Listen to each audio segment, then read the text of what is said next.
The lineup for the Pittsburgh Pirates and Jim Leyland tonight. Alex Cole leads off in right field. Jay Bell to shortstop. Andy Van Slyke in center field. The cleanup hitter, left fielder Barry Bonds. Orlando Merced at first base. Jeff King batting sixth at third base. Mike LaValliere, the catcher. Jose Lean, the second baseman. And the pitcher, Doug Drabek, bats ninth. Those are the batting averages for the Pirates in this league championship series. Defense for the Braves. Gann in left, Otis Nixon in center, and David Justice in right. Pendleton, Blauser, Lemke, Bream on the infield, and Berryhill behind the plate. First pitch of Game 7, a fastball inside from John Smoltz to Alex Cole.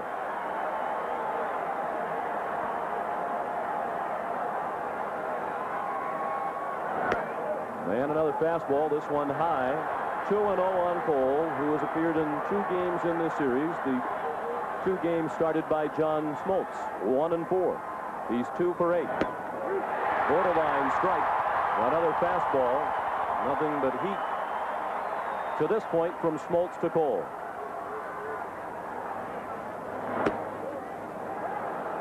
For one thing that Bobby Cox, the manager of the Braves, said about John Smoltz was that he had to throw strikes early in the count.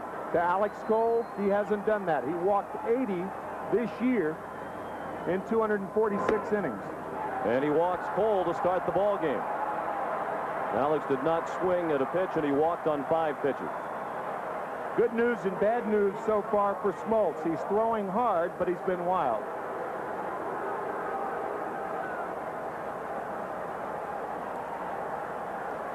The lead man on for the Pirates in the first. The batter is Jay Bell. Look for a bunt in this situation with Bell.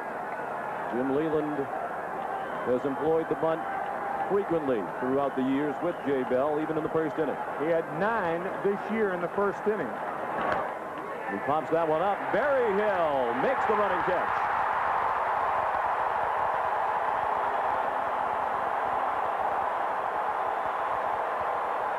The barrel of the bat is below the ball, and that's why he popped it up.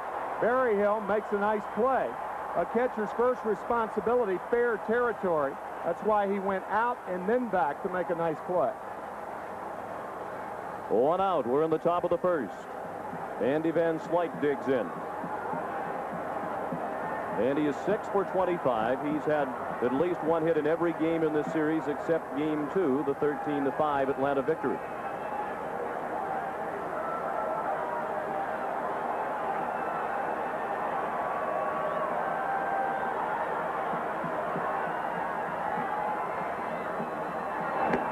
Breaking ball for a strike. Bobby Cox. He was the manager of the Toronto Blue Jays in 1985 when they squandered a 3-1 lead in the LCS against the Kansas City Royals. Only 2 teams in League Championship Series play have ever blown a 3-1 lead. That's a fair ball. Past the dive of Sid Bream and down into the corner. Fielded by Justice. Cole will be held at third. Van Slyke into second with a double. Andy Van Slyke is the best low ball hitter on the Pirate team. And watch where the fastball from Smoltz is. Right down in his wheelhouse. Just inside the bag. A diving Bream can't get to it. That ball hopping over his glove. And the Pirates are threatening early. With second and third and 1 out for Barry Bonds, who hit his first ever postseason home run last night, leading off the second inning to ignite the rally of 8 runs against Tom Glavine. They won't take a chance with Bonds here with first base open. They'll walk him and work to Orlando Merced. I'm sure Jim Leyland is probably thinking the only lineup change that either team has made this year, all of the lineups have been, or during this year's championship series, all of the lineups have been the same. The right-handed hitters facing the left-handed pitching, and a predictable left-handed batting order facing right-handers. But last night he was thinking about it, and he said, I think I'll move Merced to the 5th hole, and it could pay early dividends here in the first inning. Jeff King batting 6th this evening.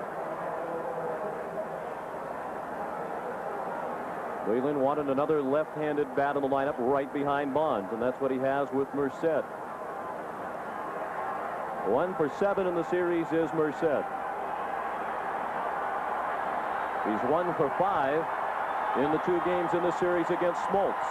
The infield back at double play depth. The bases loaded with 1 out of the top of the first in Game 7 of the National League Championship Series. Breaking ball inside corner, strike 1.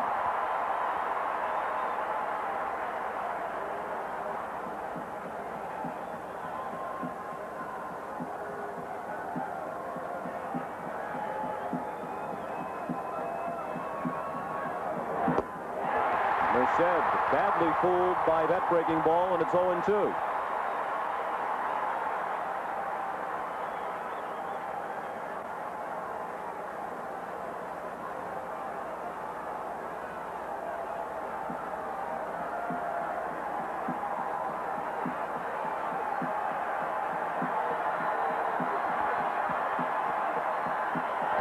Breaking ball in the dirt. Good block by Berryhill as he shifted to his right. 1-2 on Merced with Alex Cole at third base. That was a terrific play by Damon Berryhill. Not only does he block it, but he gives John Smoltz confidence when and if he throws another breaking ball. The effective breaking ball is down, and you have to have a catcher who can block the ball to have confidence to throw it with a man on third.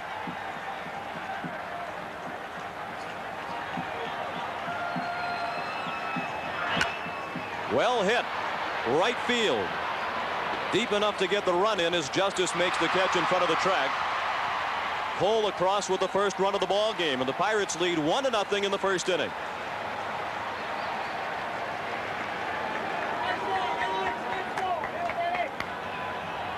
Second base open. I wouldn't be surprised to see Bonds run early in the count.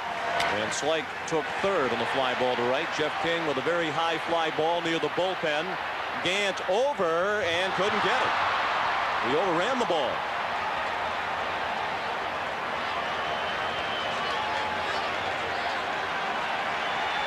I think he had to negotiate that pitcher's mound.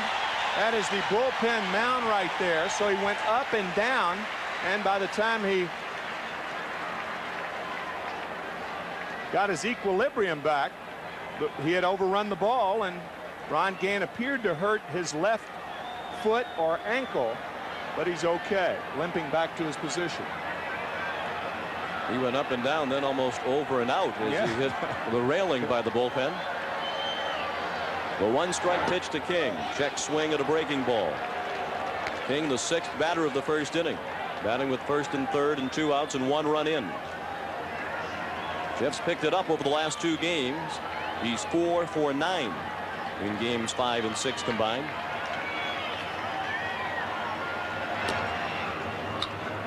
Bond stole 39 bases during the regular season. He is the only Pirates stolen base in this series.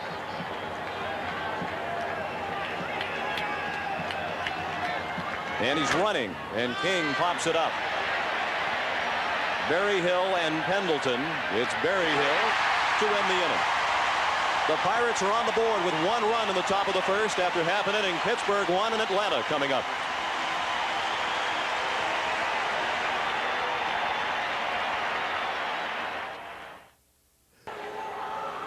Another beautiful night in Atlanta. The temperature at game time near 70 degrees. Ideal conditions for the sellout crowd to watch Game 7 of the National League Championship Series. The starting lineup for Atlanta tonight: Otis Nixon in center field, Jeff Blauser the shortstop, Terry Pendleton at third, David Justice in right, Sid Bream at first, Ron Gant in left, Damon Berryhill the catcher, Mark Lemke the second baseman, and the pitcher John Smoltz bats 9th against Doug Drabek, who's 0-2 in this series. The defense for the Pittsburgh Pirates: Barry Bonds in left field, Andy Van Slyke in center, Alex Cole in right, King at third, Bell at short, Leaned at second, and Merced at first, and Mike LaValliere behind the plate. Drabek's first pitch of the night, a strike to Otis Nixon. And if you're keeping score at home, write quickly. Shorthand. Slapped out of play. Draybeck quickly ahead. No balls and 2 strikes. The umpires, John McSherry behind the plate, Randy Marsh at first, Steve Ripley at second, Gary Darling at third, Jerry Davis is along the left field line, and Ed Montague calls the plays in right.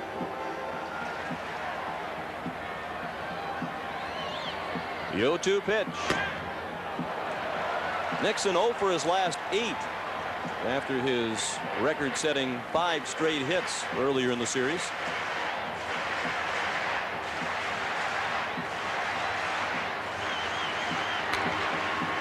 Still 1-2.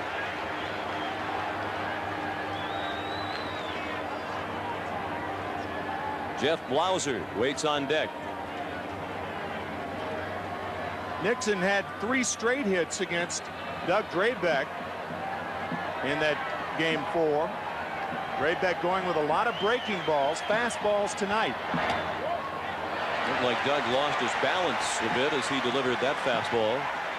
2 balls and 2 strikes. Nixon had been 2 for 24 lifetime against Draybeck prior to this series, but Otis has gone 3 for 6 against Draybeck in the NLCS.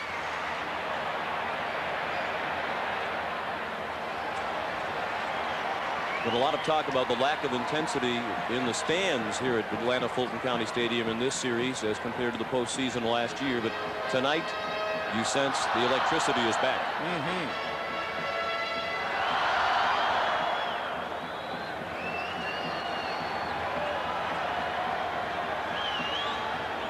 Now the 2-2.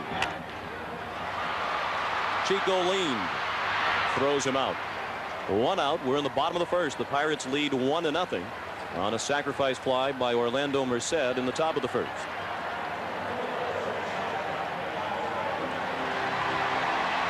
Like Otis Nixon, Jeff Blauser is slumping. He's 2 for his last 15.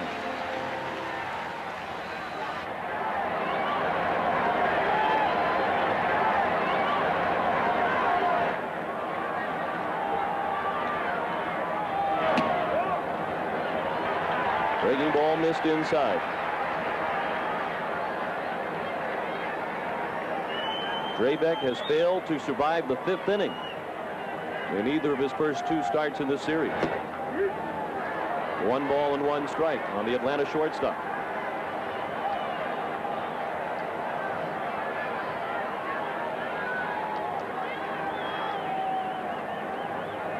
Included in those career numbers for Blauser against Draybeck, a home run in game 1 of this year's LCS.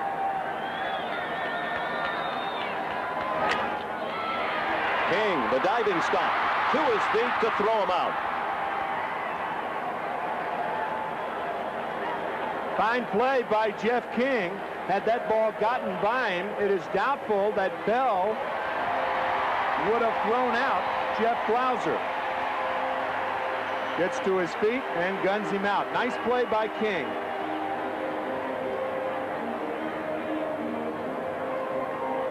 Well, with all the attention early in this series and the lack of production from the heart of the Pittsburgh order, very little attention has been paid to the difficulties of Terry Pendleton at the plate.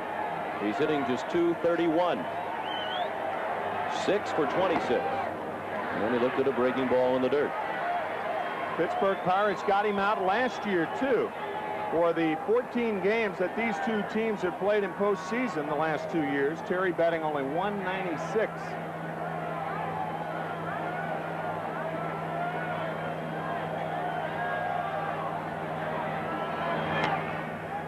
One ball and 1 strike on Pendleton. Of course, Terry picked it up in the World Series last year. He had .360 against the Minnesota Twins.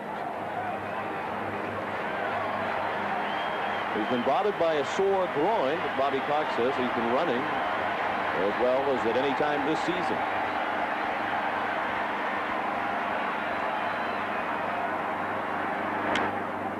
In the air in right field, not deep. Hold the catch. The Braves go in order in the first after 1 in game 7. 1-0 Pittsburgh. We'll return in a moment to Game 7 of the 1992 National League Championship Series on Classic Sports. Welcome again to Victory Yard in the 1992 National League Championship Series. John Smoltz retired the Pirates in order in the top of the second. Before the bottom of the inning, home plate umpire John McSherry left the game after telling National League President Bill White that he was feeling dizzy. McSherry was brought to an Atlanta hospital and did not return to the game. First base umpire Randy Marsh replaced McSherry behind the plate. It was a strange thing to happen in the middle of the seventh game of the championship series.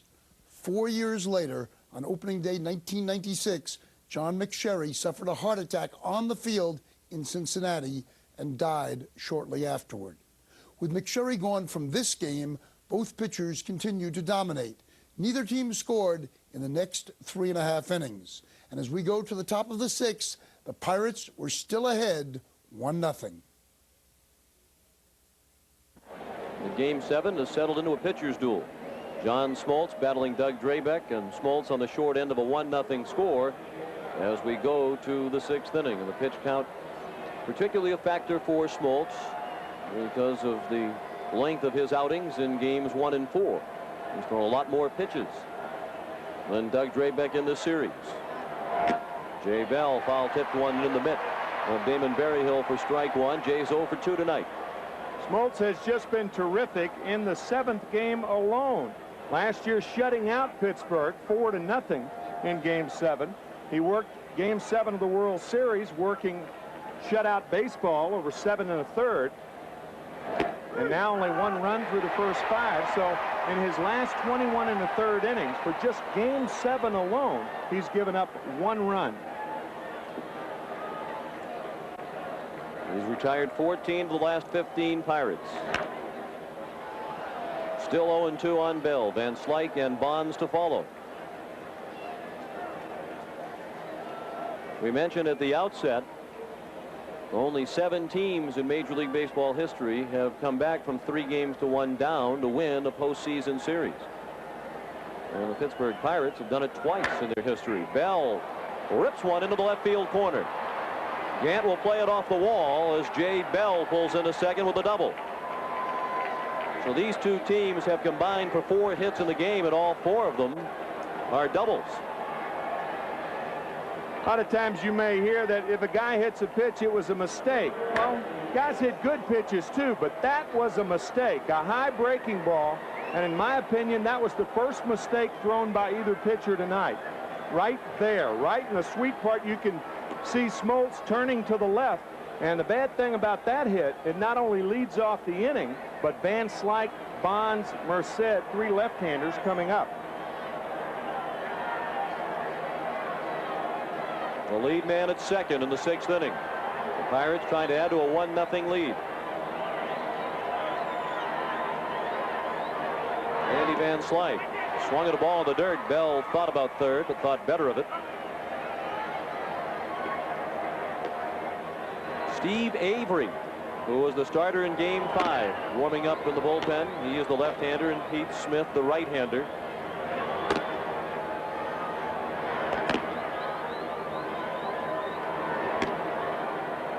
Bobby Cox told us before the ball game that he would not hesitate to use Steve Avery.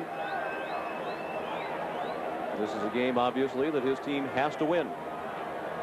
He'll do whatever it takes. Van Slyke is doubled and flied to right. Breaking ball missed low. 1 ball and 1 strike. The double by Jay Bell, the 28th double in this series that ties the league championship series record for the 2 teams combined. Toronto and Kansas City had 28 doubles collectively in 1985. Tommy Glavine, the only Braves pitcher unavailable. Tim Wakefield, the only Pittsburgh pitcher unavailable. Up the middle, Lemke can't get it. Bell being waved around, and he will score, and the Pirates lead 2-0.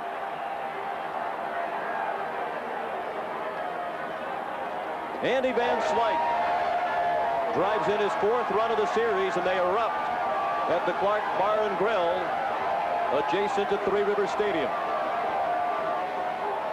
They're up because the Pirates are up. Andy, 324 batter during the year, second to Gary Sheffield of the San Diego Padres. And the Pirates with a chance here, bunching a double by Bell, and now a single by Van Slyke. Looked like a splitter that stayed up in the strike zone. And it's taken 6 innings, but we have our first single of Game 7. Barry Bonds takes a fastball on the inside corner of the knees. He didn't think so, and turned to express that opinion to home plate umpire Randy Marsh. Bonds was intentionally walked in the first inning to load the bases. They pitched to Merced, who delivered a sacrifice fly that drove in the first run of the game. The second run of the game is scored here in the 6th. The double by Bell, a single by Van Slyke. They don't generally like to run Andy Van Slyke, because that can frequently take the bat out of the hands of Barry Bonds.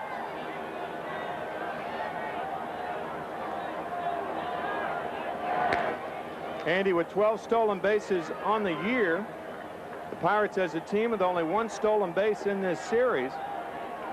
As much as that, I think Barry Bonds is the one guy that you keep things quiet. You don't send the runners. You let him hit. 1 ball and 2 strikes. The 2 faces of Barry Bonds in this series. Games 1 through 4, he was 1 for 11 without an RBI. Over the last 3 ball games, he's 4 for 10 and has knocked in 2. He hit the home run last night, starting the 2nd inning off Tom Glavine. They've got the Bucks off and running to their 8-run 2nd inning.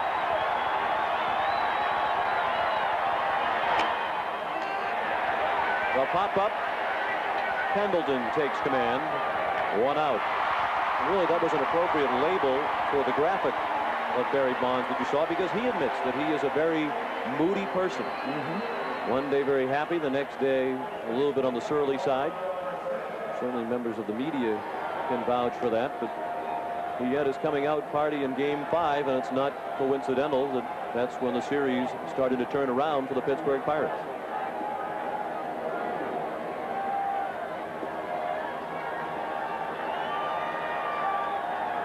Orlando Merced took a fastball for ball 1. He drove in the first run in the first inning with a sacrifice fly. He bounced out to the second baseman in the 4th. Van Slyke at first with 1 out. We're in the 6th.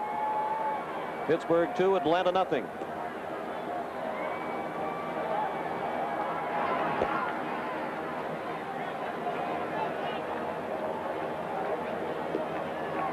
Rich Donnelly is the Pittsburgh third base coach. Jim Leyland wants to play aggressive baseball. I wouldn't be a bit surprised to see Van Slyke running here, hit and run.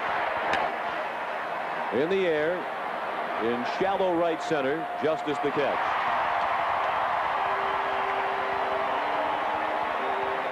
That was Jim Leyland's plans, to be aggressive on the bases before this season started, or before this series started.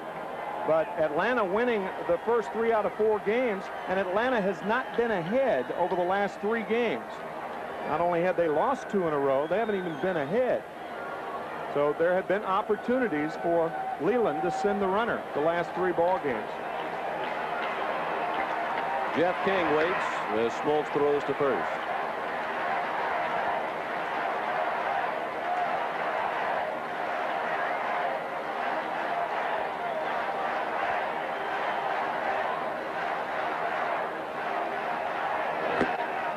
A ball high.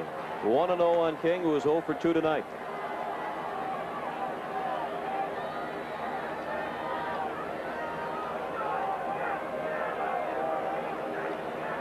Van Slyke, the runner at first, with 2 outs. 6th inning, 2-0 Pittsburgh.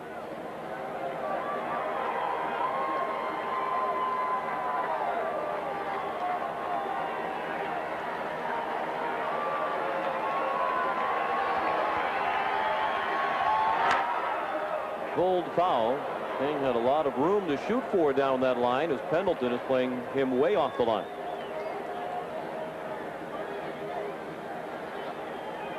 Very few hitters. There are very few hitters who don't use the fat part of the field which to hit. Usually if the balls are hit down the line, it's the pitcher and catcher's fault. Pitcher hangs a pitch. The 1-1 breaking ball, low and away, 2 balls and 1 strike. There are certainly times in the late innings when you want to protect against a double, but this isn't one of them, and that's why Terry Pendleton is playing way off the line. Especially the way Smoltz is throwing, the chances of King getting around and hammering a ball down there remote. Looks like John Smoltz trying to muscle that one up to the plate and missed, and now it's 3-1.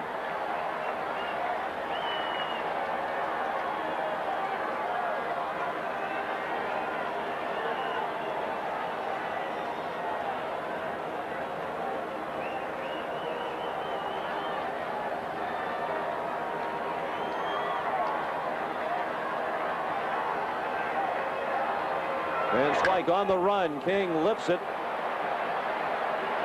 And in left center, Gant has room. The Pirates score again with 1 run in the 6th. The Braves come up in the bottom of the 6th, trailing 2-0. You're watching Game 7 of the Game 7 of the National League Championship Series heads to the bottom of the 6th inning at Atlanta Fulton County Stadium. The Braves with 4 more times at bat to try to get on the board against Doug Drabek.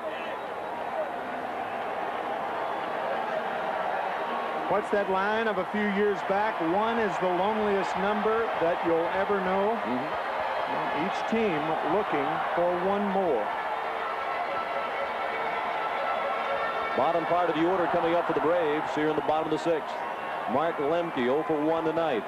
Now 0 for his last 11. Jeff Treadway has moved into the on-deck circle to bat for the pitcher Smoltz. Drabek starts Lemke with a breaking ball for strike 1. Doug Drabek has retired 9 in a row. Atlanta has had only 1 base runner through the first 5 innings. That was Damon Berryhill, who doubled in the 3rd. Jim Leland said, "I cannot believe that Doug Drabek would throw 3 straight starts that were not of his standard." And Jim Leland was right. 2 poor starts and a brilliant effort tonight when the Pirates needed it most. There's Jeff Treadway getting ready to bat for Smoltz.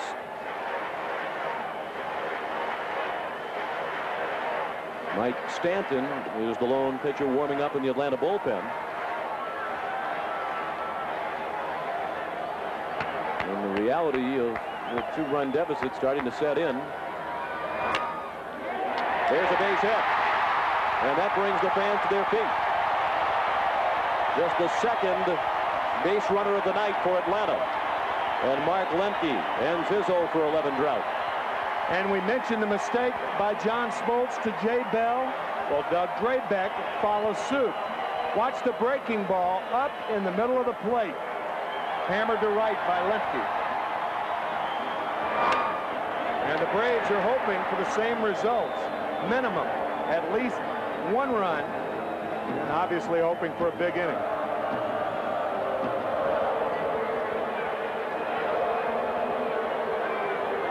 Now Jeff Treadway, who's been to the plate twice in this series with 1 hit, a single.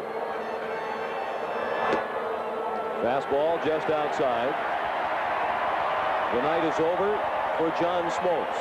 Jimmy Williams threw the signs for Lemke and Treadway.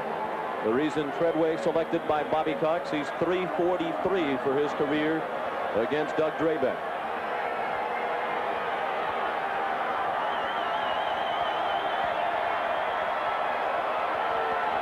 Two-0 Pittsburgh in the bottom of the 6th. The lead man on for Atlanta in a count of 1 ball and 1 strike on Treadway.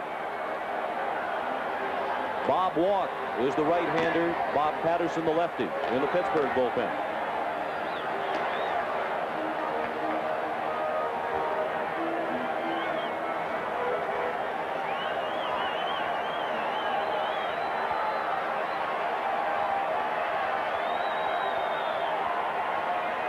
This will be pitch number 73 of the night for Drabek. Slap to left, a little pop-up. Long run for Bonds, he can't get it. Lemke to second. It's a bloop hit off the bench for Jeff Treadway. First and second and nobody out. The Braves have the tying run at first and the go-ahead run coming to the plate.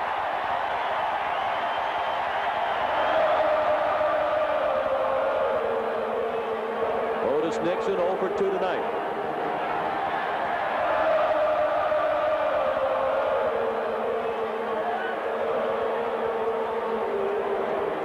He squares to bunt. A high chopping bunt could be a problem. Merced has no play.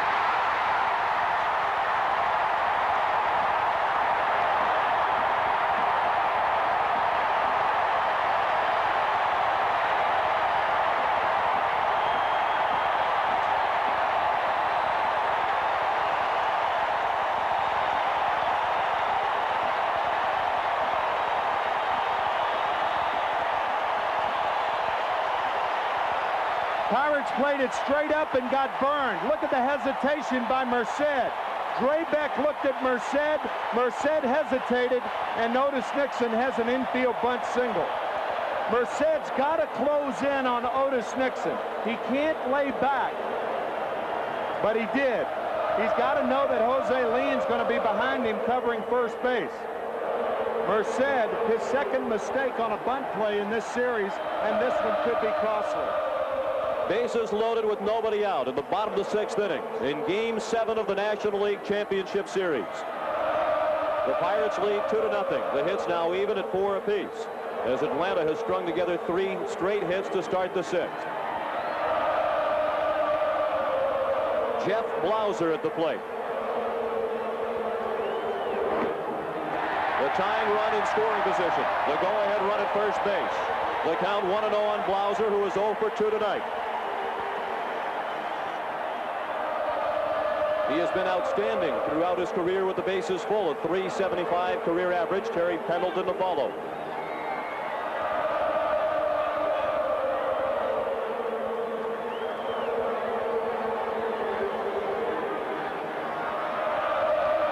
Breaking ball. He tried to check his swing and could not. 1 ball and 1 strike.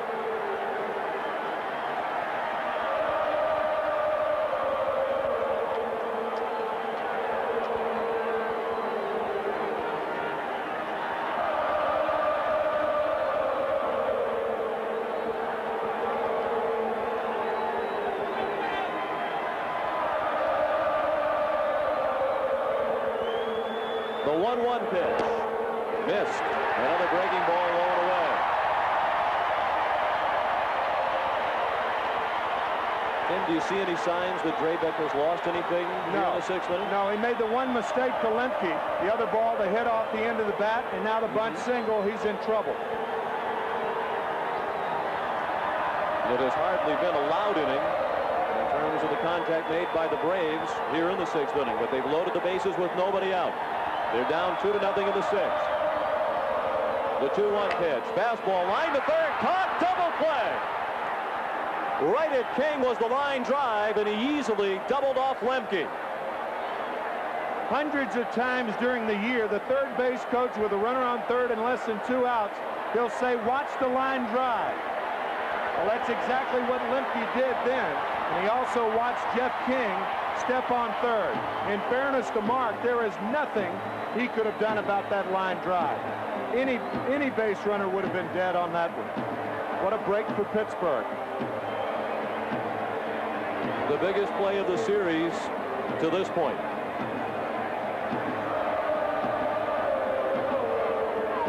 The tying run is no longer in scoring position. It is at first base. Now there are 2 down.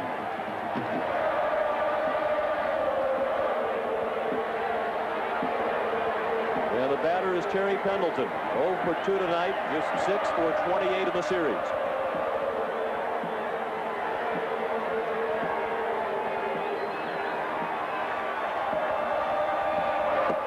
Big swing and a miss at the breaking ball.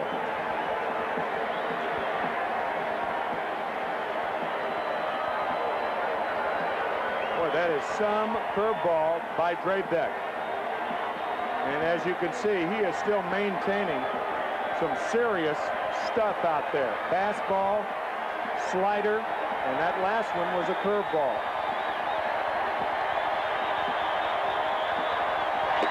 Fastball outside. The one thing you don't want in a situation like this, and pitchers and catchers are trained like that, whatever you think is your best pitch. This is a game situation. Actually, it could be a season situation. You don't want to get beat on anything less than your best pitch. That's what LaValliere has to figure out right now.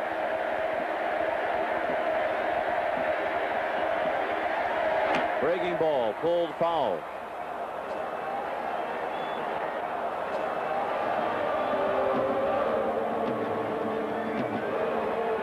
Drabek trying to work his way out of a bases loaded, nobody out jam. Now it's runners at first and second with 2 down. And the 1-2 to Pendleton. The fastball missed outside. Pendleton keeps the inning alive. David Justice would bat next.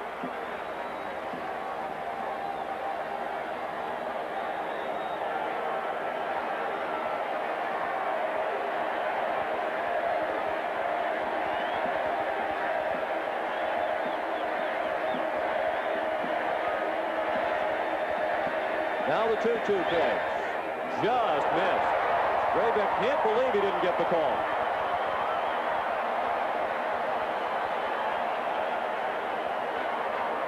An inside fastball that just missed.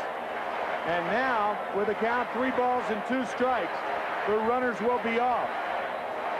Drabek really gets away with one right there. LaValliere sitting outside. Drabek came back over the fat part of the plate. Close pitch. Apparently it was just low. The runner's off with a 3-2 pitch. Line to left. Bond started in. He's there and makes the catch. The Braves loaded the bases with nobody out and failed to score the double play. A huge play. When we come back, we'll see if the Pirates could add to their 2-0 lead in the top of the 7th inning. 1992 National League Championship Series on Classic Sports. Perhaps the biggest play in this series, with Pittsburgh leading 2-0, bases loaded and nobody out. An unassisted double play by Jeff King. Jeff Blauser hits it off the trademark. It wasn't hit hard. And Mark Lemke is doubled up at third base. Pendleton flies to left field. And Pittsburgh escapes without yielding a run. And Mike Stanton, the left-hander, in there. Greeted immediately by the base hit by Mike LaValliere. Jim Leland left the left-handed swinging LaValliere in there to face Stanton, and Stanton's first pitch delivered to left. Stanton has been perfect in his 4 appearances prior to tonight in terms of not allowing any runs. He's pitched 3 2/3 innings. You might be asking yourself, why was Mike LaValliere left in there by Jim Leland? Well, he's catching a shutout. He and Drabek have something going now, and that supersedes any offensive things that he can do, but he ends up singling to left field. But the reason he was allowed to hit was because he and Drabek have a shutout through 6 innings.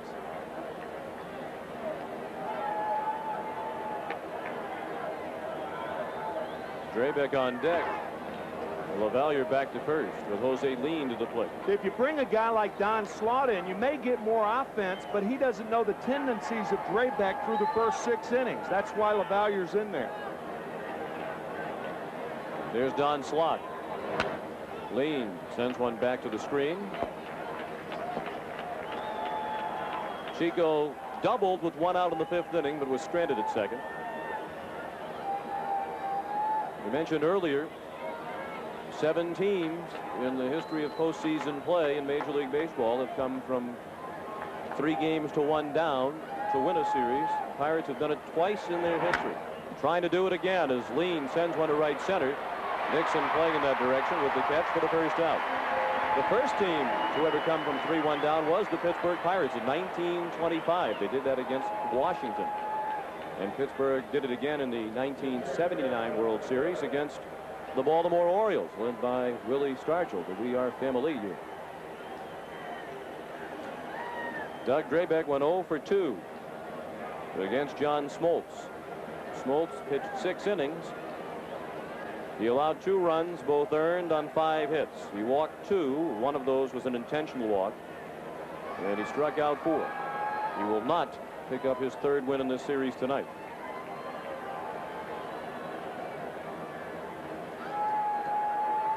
Greg Olson, the spectator throughout this series after injuring his ankle, breaking his ankle in mid-September.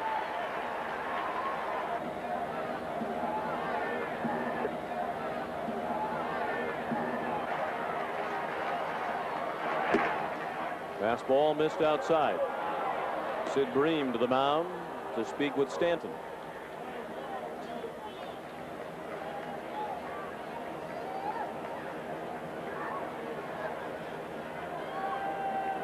"13 2/3 consecutive scoreless innings in the postseason for Stanton. He's just 24 years old. Drabek gets the bunt down. Bream has to go to first. The lefty covering. It's a sacrifice. The play goes 3-4, and Pittsburgh has a runner in scoring position with 2 down. LaValliere at second base. And Alex Cole has been called back in favor of Lloyd McClendon.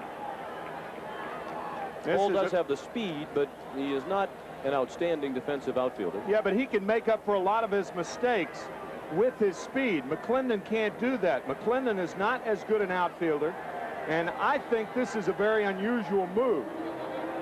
Of course, Jim Leyland going for another run. You can't blame him for that. But who's going to play right field? It's got to be Lloyd McClendon.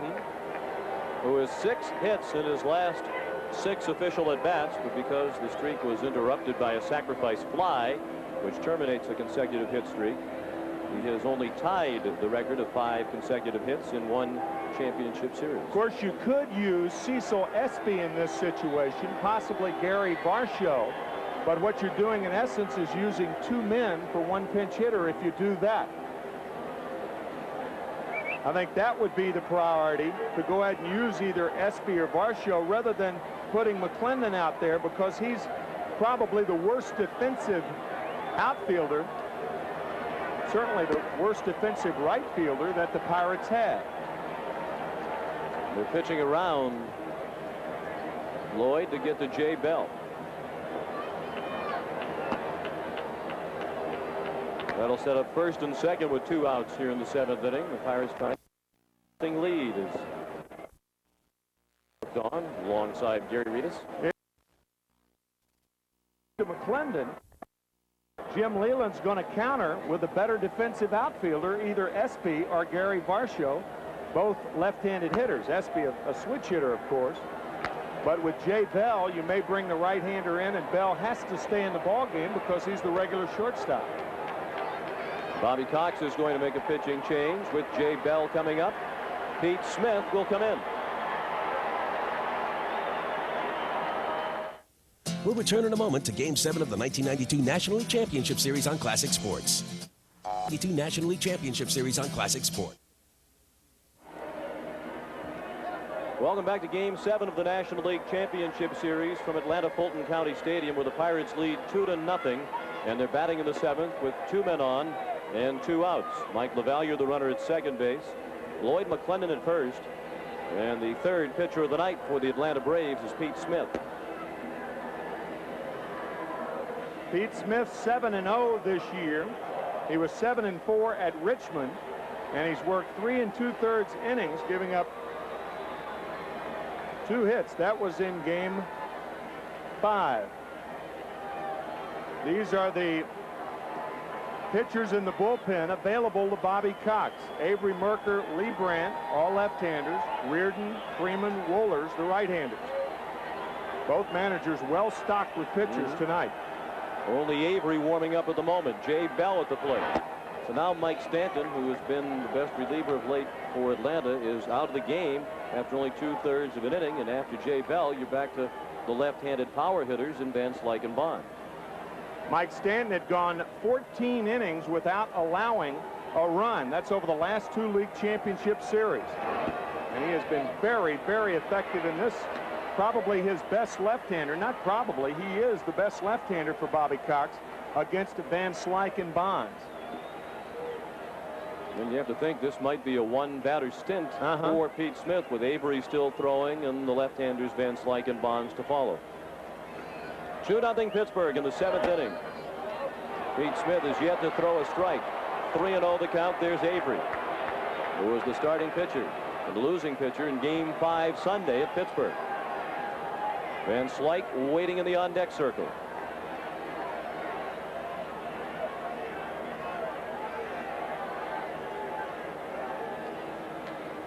Terry Pendleton and Damon Berryhill to the mound to chat with Pete Smith. He pitched very well in Game 5 in relief of Avery. He was the man who came in the first inning when Avery was knocked out after a third of an inning. And Smith allowed only 1 run over 3 2/3.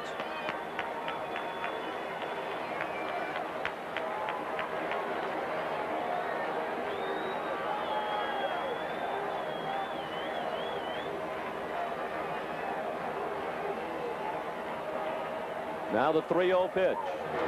Ball 4. He walked him on 4 pitches. That was a breaking ball. A breaking ball on a 3-0 count with Van Slyke and Bonds coming up? No way. No way. I think Terry Pendleton went in and Berryhill went out, and Terry said, don't give in to this hitter. I think you better give in to Jay Bell as opposed to Van Slyke and Bonds coming up, even with Avery.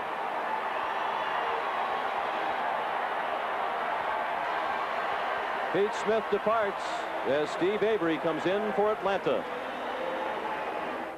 We'll return in a moment to Game 7 of the 1992 National League Championship Series on Classic Sports. This Classic Sports Network presentation is brought to you by American Express. Wherever you are, whatever you're doing, American Express helps you do more. Classic Sports Network presents This Day in Classic Sports, May 19th, 1984. Changing of the guard after this. American Express Small Business Services. How can I help you? How can I help you? Right. We only work with small businesses. Why don't we start with your cash flow? And our equipment financing plan will help spread out the payments. That'll definitely give you more flexibility. How about setting up a line of credit? We can do that. Then I'll put you in touch with one of our CPAs so you can start getting ready for tax time. We can always make adjustments when your situation changes.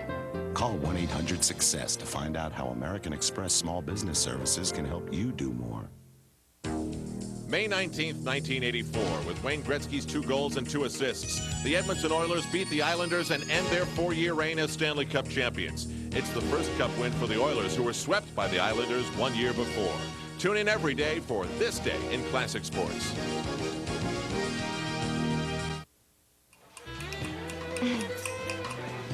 I don't think this is working out. You're dumping me? I mean, you're a really nice guy and all. Then what is it?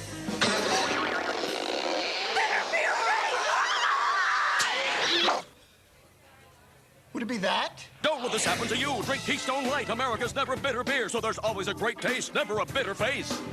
I've changed my mind. As if. Stop making faces. Drink Keystone. I don't even know who that is.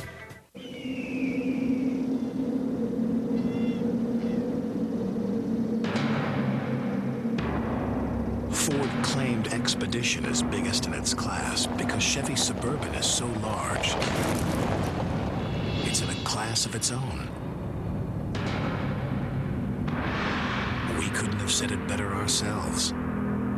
Chevy Suburban is the largest, most powerful sport utility vehicle on the face of the planet. 4 tires fuel and out the door. Feel the heat radiating out of your skin. It's nasty hot. We asked some of the hottest guys in the pits to switch antiperspirants. Ultra high degree, body heat activated. Wow, I've never seen this before. When your body heat rises, Degree Ultra Dry's powerful new form releases extra protection when you need it most. This is one of the few products that can keep up with me. It kept me dry, ultra dry. Worked better than my old stick. New Degree Ultra Dry. Now more than ever, your body heat turns it on. The proof is in the pits. We now return to Game 7 of the 1992 National League Championship Series on Classic Sport. 2-0 Pirates, bases loaded and 2 outs. There's Pete Smith in the middle of your screen. I think he was talked into that pitch by Terry Pendleton. I don't know that for a fact, but Terry Pendleton came out to the mound with a count 3 balls and no strikes to Jay Bell. In my opinion, there is no way you can not give in to Jay Bell in that situation. with the meat of the order coming up. I mean, one pop from Van Slyke or Bonds, it could put it out of reach. And that's what Van Slyke has a chance to do as he digs in with the bases loaded. Steve Avery, the third pitcher of the inning, the fourth pitcher of the night for the Braves, making only his second major league relief appearance. He was the starting pitcher for the Braves in games 2 and 5 in this series. Andy Van Slyke, 2 for 3 tonight, with a double, a single, and an RBI. Check swing at a breaking ball, low and away. The Braves are looking at a different Andy Van Slyke than in past seasons. He was a .297 hitter against left-handers this year.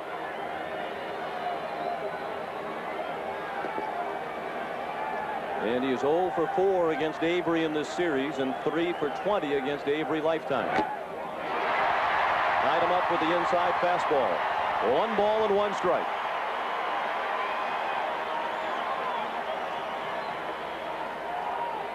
You can get any left-hander out in that area. Perfect pitch from Avery. With the way Drabek is cruising along, this is an absolutely critical spot in the ball game. The 1-1 pitch. Fouled out of play, and now Avery jumps ahead, 1 ball and 2 strikes.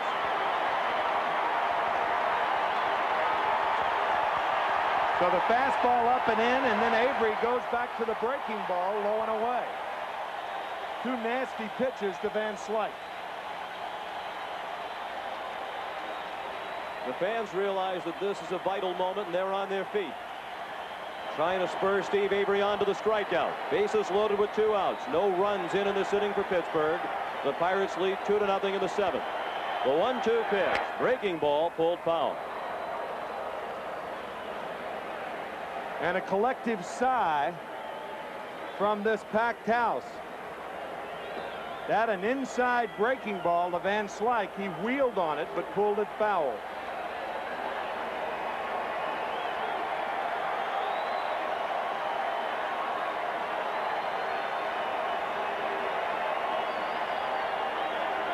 .22-year-old Steve Avery with another 1-2 pitch. Fly ball, it'll stay in the ballpark, and Otis Nixon is there.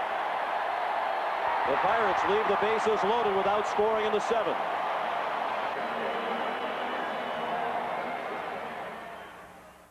We'll return in a moment to Game 7 of the 1992 National League Championship Series on Classic Sports. It's famous for hushing highways and reducing wind to a whisper. It's as comfortable and quiet as you want it to be. It's steering wheel mounted audio controls that let you live your life like a movie and score your own soundtrack. It's a 210 horsepower performance, and you've got front row seats.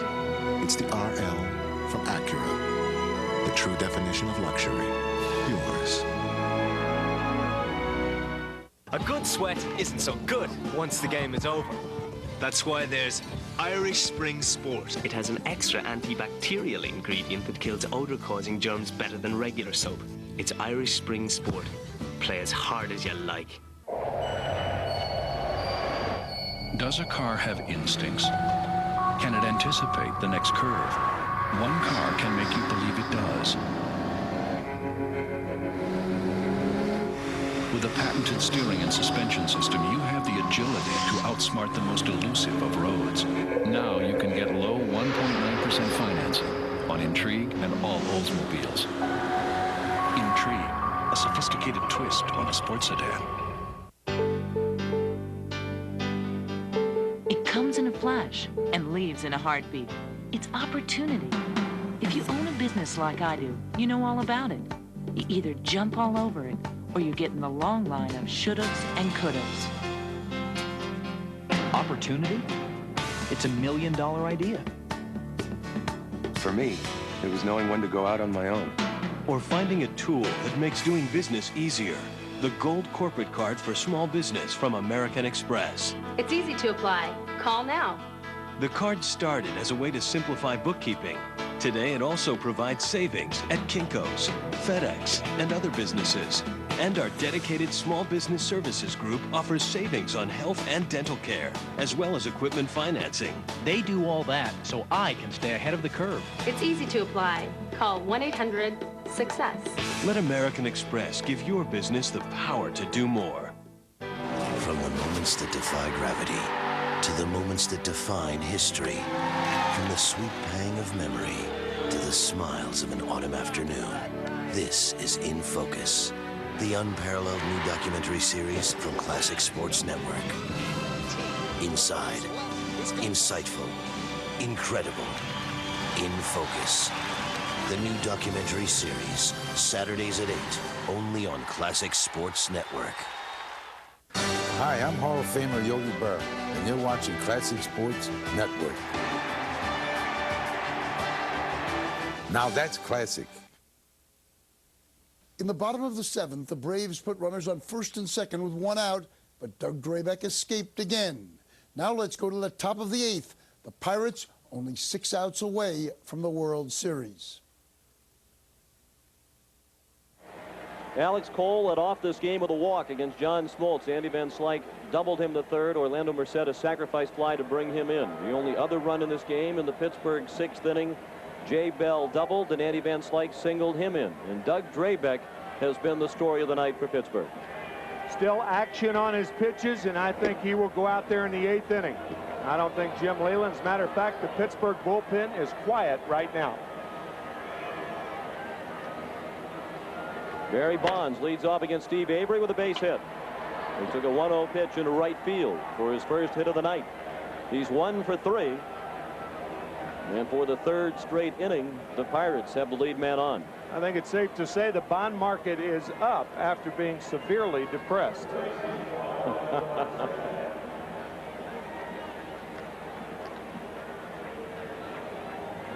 New second baseman in the ball game is Rafael Belliard. That move made necessary by Smith batting for the lefty. Rafael Belliard played in only 1 game this season at second base. Tom Glavine working on a 1+ inning last night. The Pirates scoring 8 runs in the top half of the 2nd inning. That was before the relief corps could get anybody out. Just as Doug Drabek was desperately seeking an opportunity to come back in this series in a Game 7, Tom Glavine expressed the same sentiment before the game tonight in the clubhouse. He was desperately hoping that the Braves would make it to the World Series so he'd have a chance to atone for that performance last night.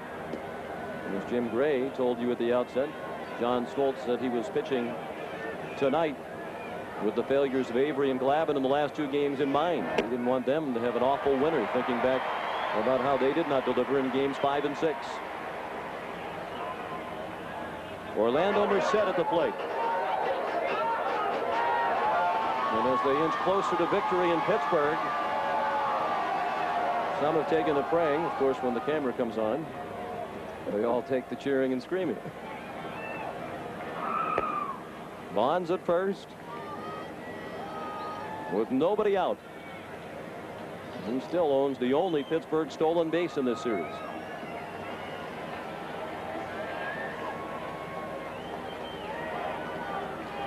Avery has difficulty holding runners on. Merced chops one to short. Blauser shuffles to Belliard. They cut down the lead runner.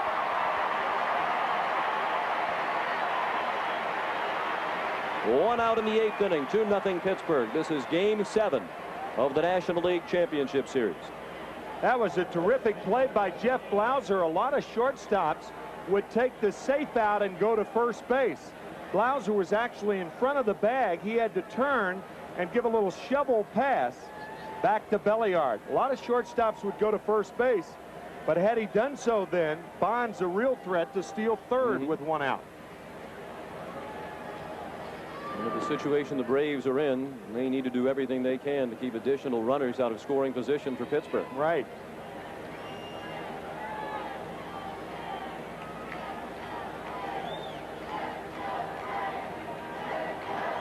Jeff King, 0 for 3 tonight. Avery misses low.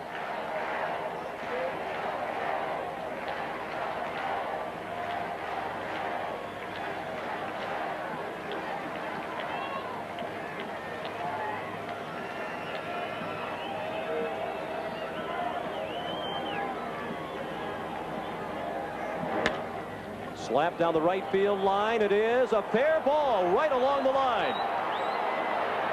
The runner is being waved around third. Merced to the plate, and he is out and home.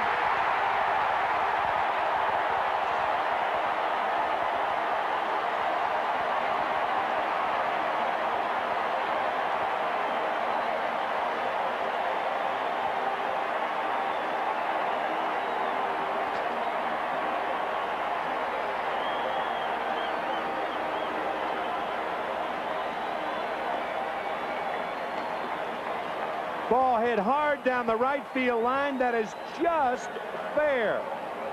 So many shots down either line that have been so close throughout this series. And now the strong arm of David Justice nails Merced at home plate. The slap tag with a glove. And the reason that Rich Donnelly sent Merced was because of the guy who's up at bat right now, Mike LaValliere.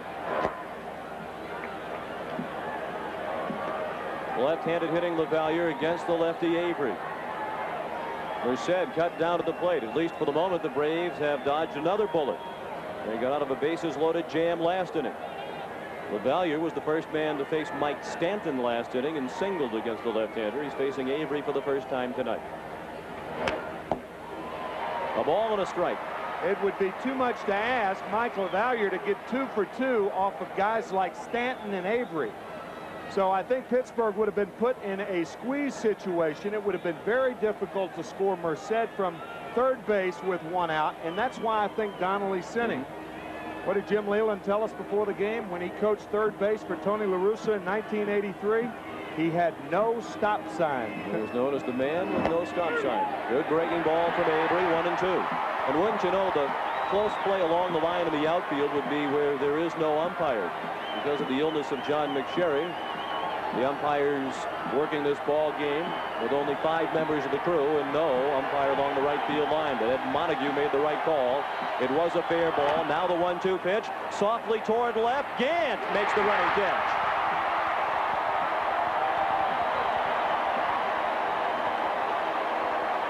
The Braves come up in the 8th, still trailing by only 2-0.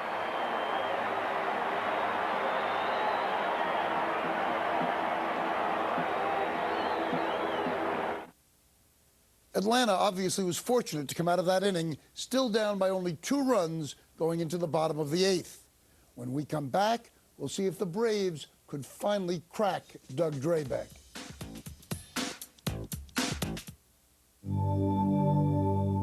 You know all those stories you hear about how good it was and how much fun we had and how young we all used to be, about how much it all mattered and how much we all cared and how no one has ever done it higher or faster or harder or better.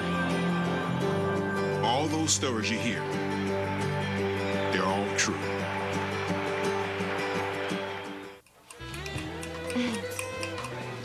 I don't think this is working out. You're dumping me? I mean, you're a really nice guy and all. Then what is it?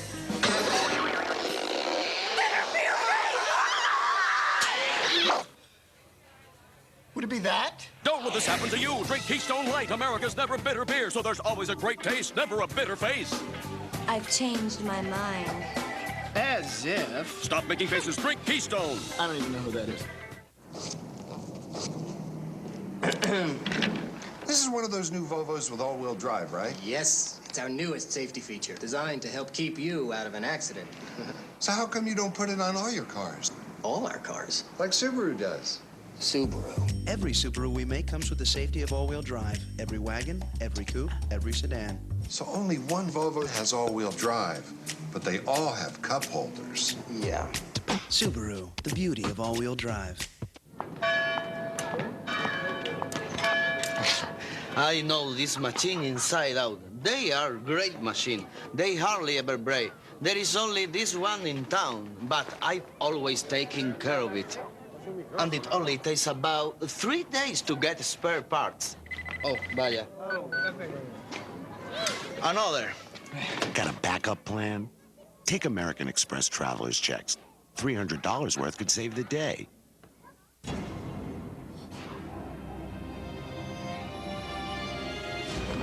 The world thinks American soccer is second rate.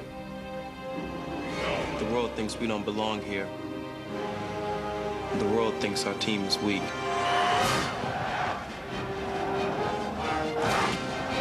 The world thinks it can intimidate me.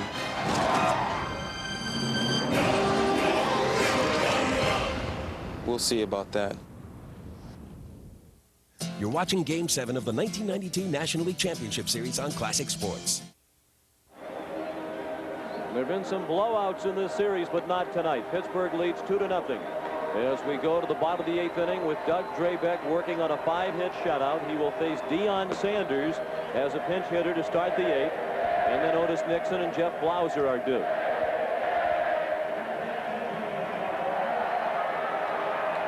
And we talked with Jim Leyland about the prospect of maybe pulling Tim Wakefield out early last night to have him ready for tonight. He said, why would I want to do that when I have Doug Drabek ready to go?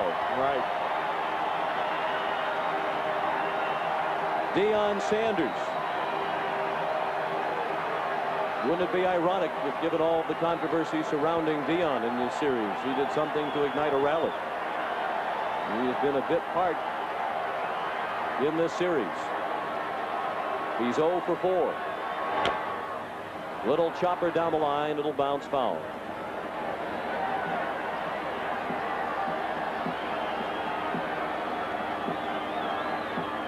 Steve Avery has held off the Pirates in this, just his second major league relief appearance. Atlanta 1 game away from World Championship last year. And I think they, as a group, had the feeling that anything short of a World Championship this year would be a failure. Sharply hit, but foul past the first base bag. Most of them admitted that when the series began. Yep. I think by taking that type of mindset, you add the have to factor. You feel like you have to, as opposed to we will. You say we have to. Big difference. Sanders in the 0-2 hole. Check swing at a ball just low. They field down to third. No swing, says Gary Darling.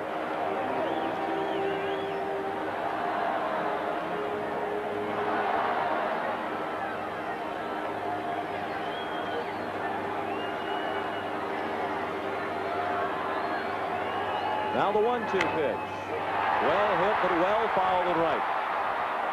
Ran at home run distance and then some, but it was well to the right of the pole. You think about a guy like Bobby Cox. You mentioned earlier, Sean, that he was the manager of the Toronto Blue Jays in 1985. Kansas City came back after going up 3-1. Kansas City came back to win 3 in a row. And Bobby would be the only manager to have his teams lose after being up 3-1 in postseason play. Once in the American League and once in the National League. 2-2 pitch. Struck him out. Blew him away with the fastball.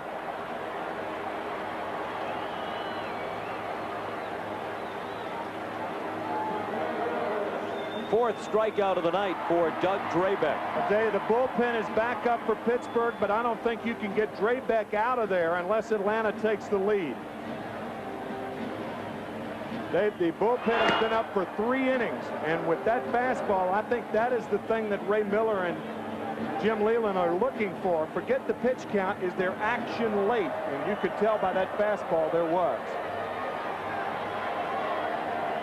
Otis Nixon takes a strike. He's 1 for 3. He was trying to sacrifice in the 6th inning with runners at first and second and nobody out, and wound up with a bonus bunt hit.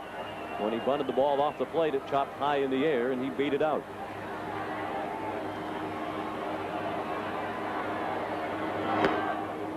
Nearly hit him.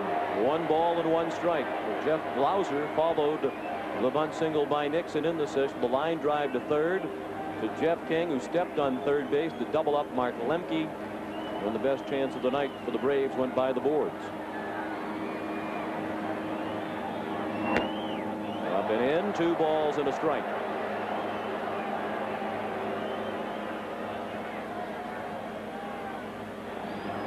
Like the fastball just bending Nixon back. No intent there. Drabek just trying to throw strikes.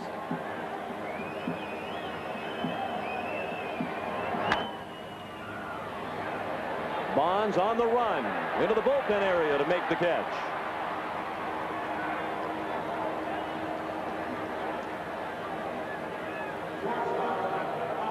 Two away in the 8th inning. The Braves have 4 more outs to make something happen. Jeff Blauser. He hit the line drive down to third that resulted in the double play in the 6th inning. He's 0 for 3 tonight and 2 for his last 18.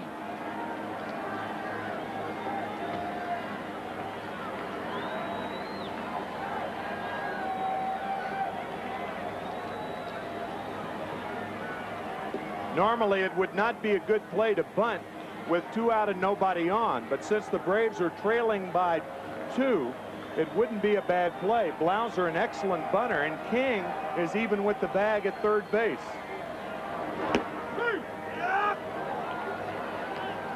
One strike on Blauser.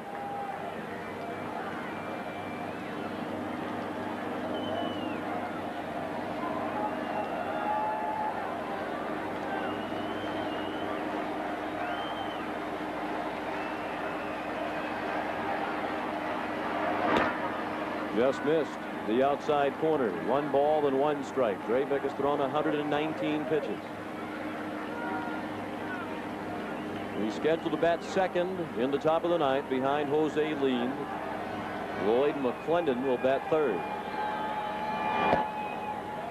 1 ball and 2 strikes.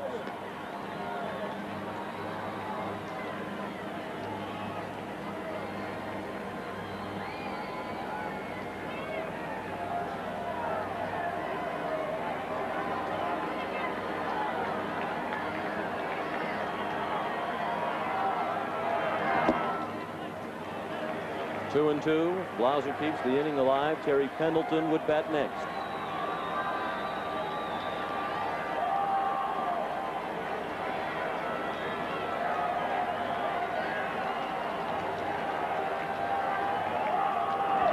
Struck him out. Another live fastball from Drabek, who works a 1-2-3 8th inning while striking out 2. He spanned 5, and we go to the 9th. The Pirates 2 and the Braves nothing.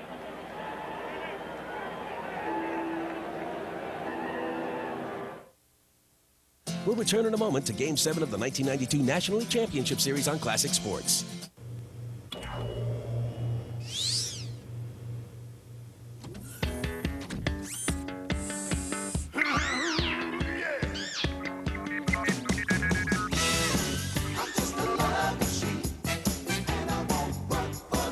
Announcing the arrival of the Coca-Cola ATM MasterCard.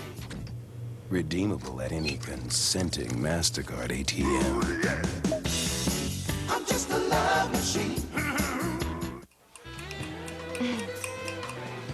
I don't think this is working out.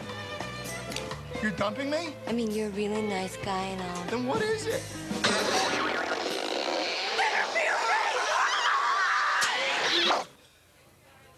Would it be that? Don't let this happen to you. Drink Keystone Light, America's never bitter beer, so there's always a great taste, never a bitter face. I've changed my mind. As if. Stop making faces. Drink Keystone. I don't even know who that is.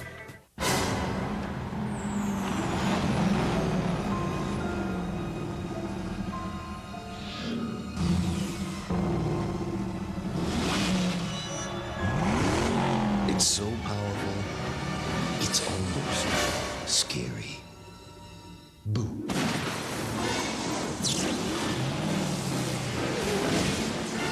The muscle car lives. The new Firebird Trans Am by Pontiac.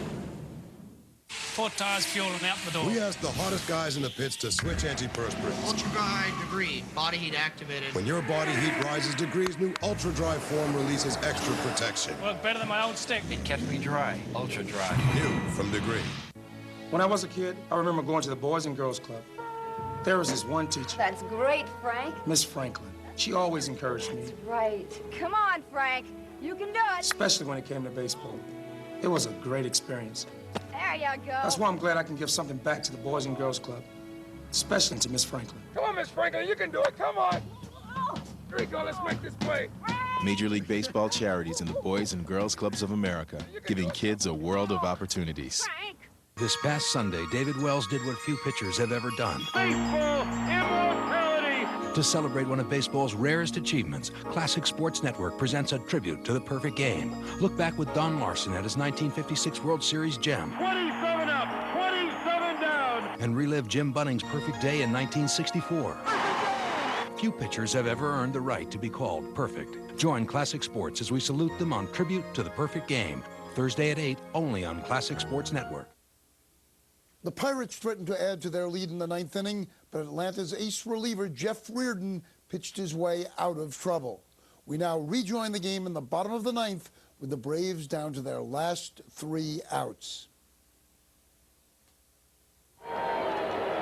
Welcome back for the bottom of the ninth inning of Game 7 of the National League Championship Series. The Pittsburgh Pirates trying to become the first National League team to come from 3 games to 1 behind to win the NLCS.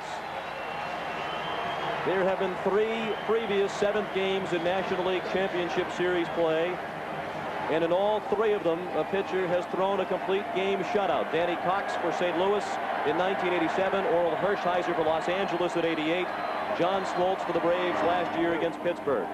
And Drabek is trying to make it a perfect 4 for 4 as he begins the ninth with a strike to Terry Pendleton, who is 0 for 3 tonight. The Braves, on the other hand, have the meat of the order up to try to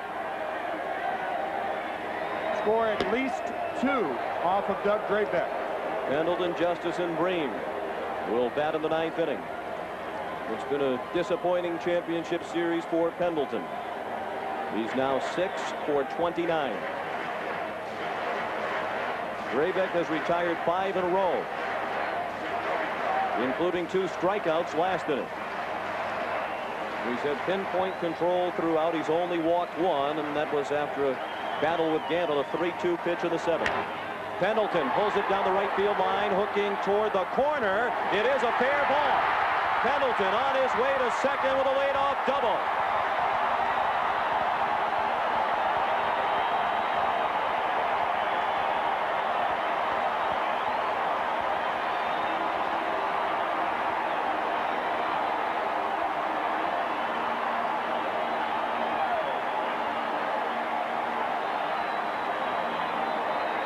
We've talked about how many close calls there have been on the line. This is another one. Cecil Espy holds Pendleton to a double. But now the potential tying run will be up for Atlanta. That was the headline in today's Atlanta newspaper. And it is indeed now or never for the Braves. They have their cleanup hitter at the plate representing the tying run, David Justice. There is double-barreled action in the Pirate bullpen. Strike on the outside corner to Justice, who is 0 for 3. Belinda, Stan Belinda, the right-hander. Bob Patterson, the lefty.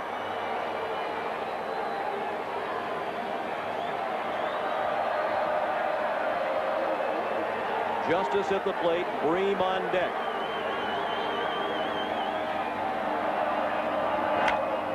Rounded to the right, booted by Lee. Pendleton to third on the play.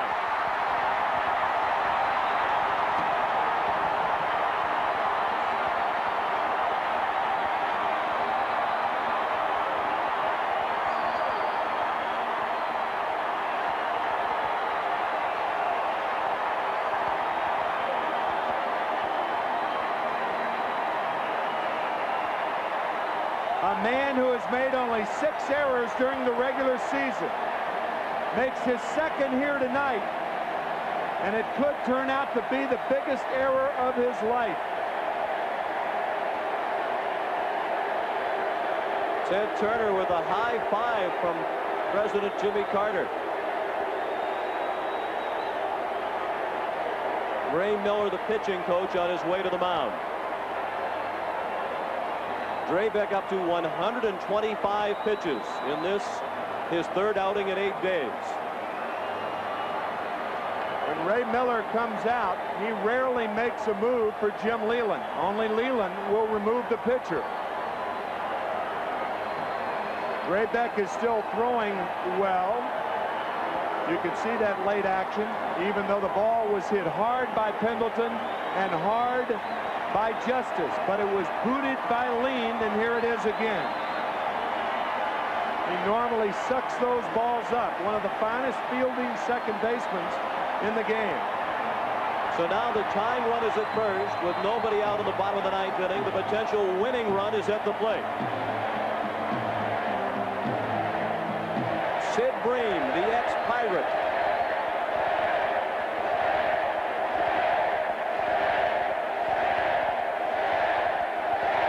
Breaking ball in the dirt, blocked by LaValliere with the runner at third.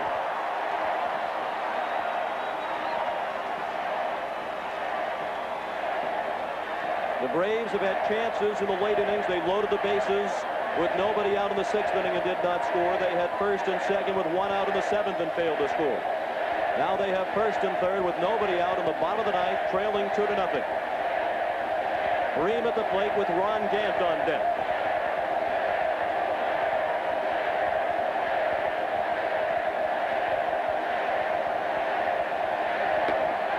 The bullpen has been a weakness of the Pittsburgh Pirates this season, and in this series we've seen Jim Leyland be very reluctant to go to the bullpen. Starting pitchers are the strength of his staff, and that has continued to be true in this series. Draybeck trying to gut it out in the ninth. Just missed outside. 3 balls and no strikes on Sid Bream. Pendleton, the runner at third. He started the inning with a double. Justice reached on a leaned error. He's at first. Draybeck about to throw pitch number 129. The 3-0 to Bream. Ball 4.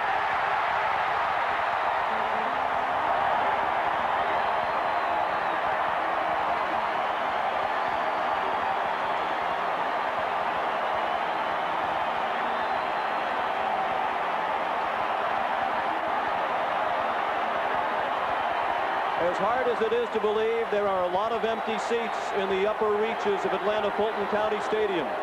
And there are many people in the neighborhood who are making a U-turn in their car trying to come back. Jim Leyland on his way to the mound to take out Doug Draybeck. Stan Belinda will be the new pitcher.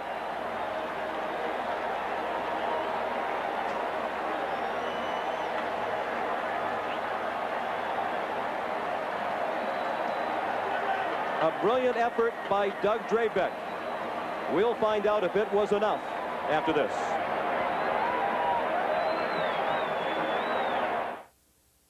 You're watching Game 7 of the 1992 National League Championship Series on Classic Sports. It comes in a flash and leaves in a heartbeat. It's opportunity. If you own a business like I do, you know all about it. You either jump all over it, or you get in the long line of shouldas and couldas. Opportunity? It's $1 million idea. For me, it was knowing when to go out on my own. Or finding a tool that makes doing business easier. The Gold Corporate Card for Small Business from American Express. It's easy to apply. Call now. The card started as a way to simplify bookkeeping. Today, it also provides savings at Kinko's, FedEx, and other businesses. And our dedicated Small Business Services Group offers savings on health and dental care, as well as equipment financing. They do all that so I can stay ahead of the curve. It's easy to apply. Call 1-800-SUCCESS. Let American Express give your business the power to do more. So instead of winning the series, they now go to a pivotal Game 7. Rich? If you're really into sports, you'll really be into new ESPN, the magazine. Issue after issue. Hello? You'll be involved like no sports magazine ever involved you before. Do we have a problem here? ESPN, the magazine, is big. Bigger in size, bigger with news, pictures, player profiles, inside information, and amazing access to places you've never been before. So call now for ESPN, the magazine. Get 26 issues, a year's worth, for just $1 an issue. $1 an issue. That's 66% off the newsstand price. And you'll get this great freebie. T-shirts. ESPN The Magazine T-shirt. 100% cotton with the world-famous ESPN The Magazine bullseye logo. ESPN The Magazine. At last, you have something to do when you're not watching ESPN. Call 1-800-530-6633. Watch classic sports. It's the greatest of all time. My cable company just picked it up. You'll come over. Cool. And this time, bring chips. I'm calling my cable company. I gotta get classic sports, and you can't stop me. Classic sports, classic sports. Yes, we just got classic sports. We got it. Hey, all these guys get it. So don't leave your friends out in the cold. Spread the word about Classic Sports Network today. We now return to Game 7 of the 1992 National League Championship Series on Classic Sports. Jim Leyland leading 2-0. But it is a tenuous lead with the bases loaded for the Braves and nobody out in the bottom of the 9th inning in Game 7 of the National League Championship Series.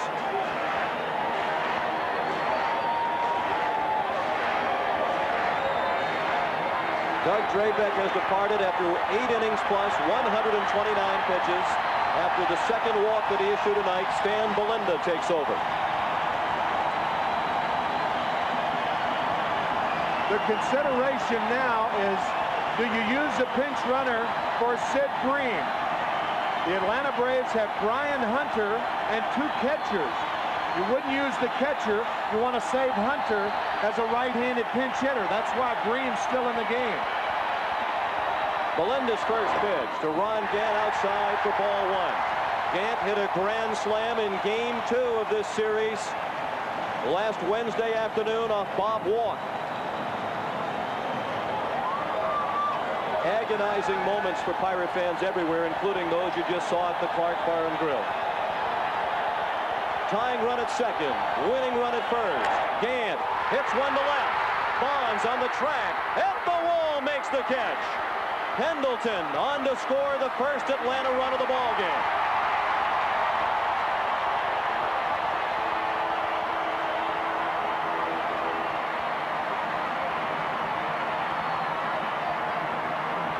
Everybody exploding here in the stadium as though something good happened, but something bad happened for Atlanta. Something good happened for the Pirates. They got the sacrifice fly to left field and not to center or right, because the tying run's the guy who is still at second base, and that's David Justice. So 1 run scores, but for the most part, you're no closer getting David Justice home because he's still at second base. And now a double play with the slow-footed Berryhill at the plate sends the Pirates to the World Series. Even though Belinda is not a double play type pitcher, he throws high fastballs and rarely will throw a double play ball.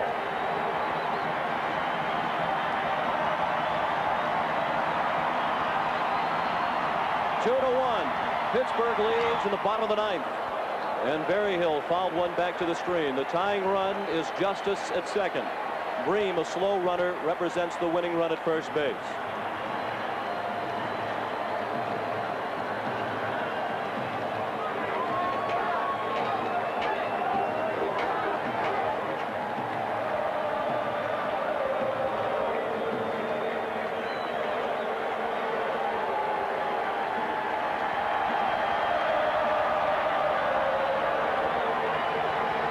Six-year-old Stan Belinda with the 0-1 pitch. A bit inside, perhaps just low. The run in this inning charged to Drabek. Brian Hunter has moved into the on-deck circle to bat for Rafael Belliard. There's been only 1 hit in this inning. It was the leadoff double by Pendleton. The error by Lean, the large play. Just missed. 2 balls and a strike.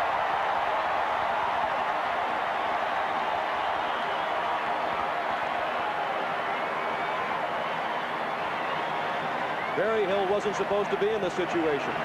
Greg Olson would have been the catcher had he not broken his ankle in mid-September. Berryhill 1 for his last 11 in this series. The 2-1. Inside, ball 3.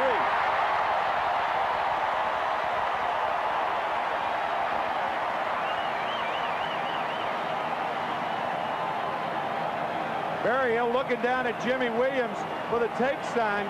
In my book, no way you take here. Choose a pitch, choose that imaginary box. If it's in it, smoke it. 3-1 pitch. Ball 4. Oh, so close was the last pitch to Berryhill. And Mike LaValliere barking at home plate umpire Randy Marsh. He wanted it. He thought it was a strike. There were a couple of close pitches in that sequence called balls. That moves the tying run to third. Now a deep fly ball would tie up the ball game. And the winning run is in scoring position.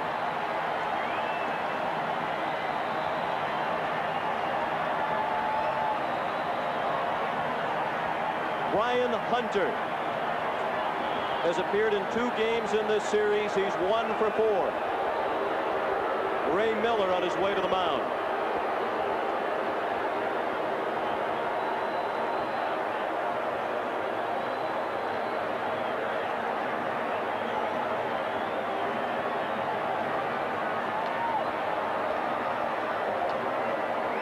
The interesting thing here is the only out of this inning was a fly ball to left field thrown by Stan Belinda. It was a sacrifice fly hit by Ron Gant. Stan Belinda throws about twice as many outs in the air as he does on the ground. He threw 1 double play grounder this year. With that in mind, Jim Leyland's going to keep the infield at halfway in double play depth, but it is very, very unlikely for Belinda to throw a double play grounder. It's more likely for him to get a strikeout, a pop-up, or a fly ball to the outfield.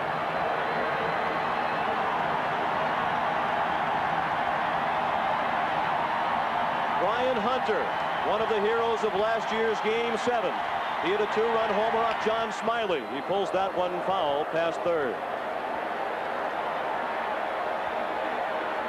Stan Belinda, because he does give up a lot of fly balls, occasionally has a problem with the home run ball. He surrendered 8 of them in 71 innings. Bob Waugh throwing in the bullpen.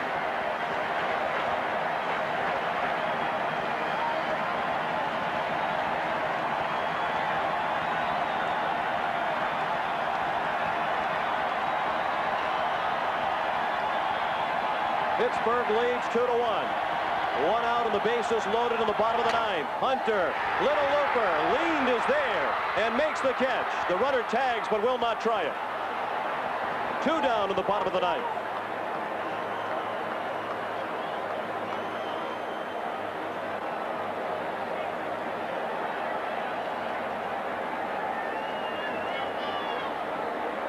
Your attention, please.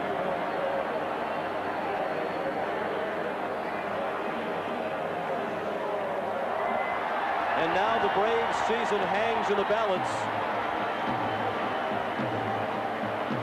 as Francisco Cabrera comes to the plate to bat for the pitcher. He appeared in only 12 games this year for the Braves and batted only 10 times with 3 hits.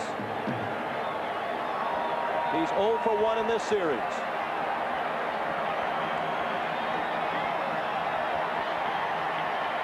Belinda's first pitch, a breaking ball outside. Now, if Belinda goes 2-0 to Cabrera, I'd have him take. He has not been up that much, and I think the chances then are better with a walk than a hit when you have to come off the bench and face a guy like Belinda. A most unlikely man in the spotlight for Atlanta. 25-year-old Francisco Cabrera, who takes ball 2, 2-0.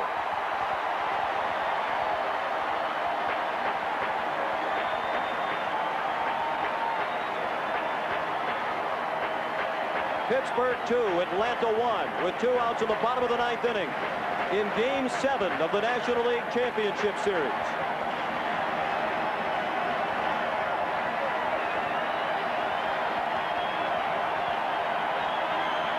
The 2-0 pitch. Well hit, but hooking fouled and left.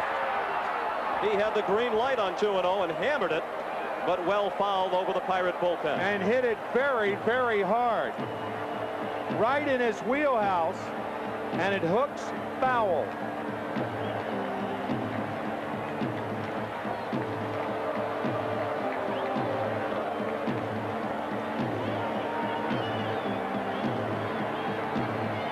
He doesn't walk much. He walked only 17 times in 300 at-bats in AAA this year. He hacked at the 2-0, now the 2-1. Line drive and a base hit!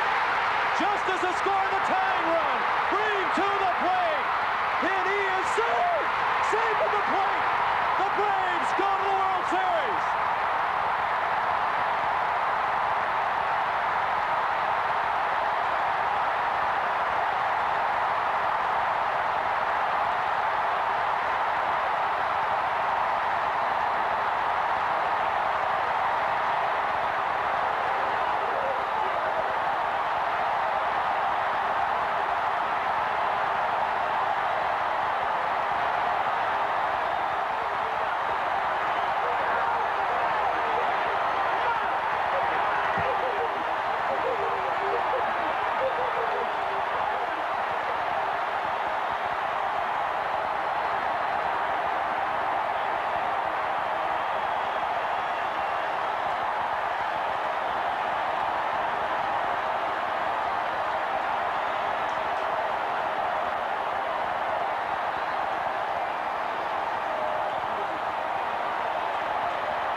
Unlikeliest of heroes wins the National League Championship Series for the Atlanta Braves.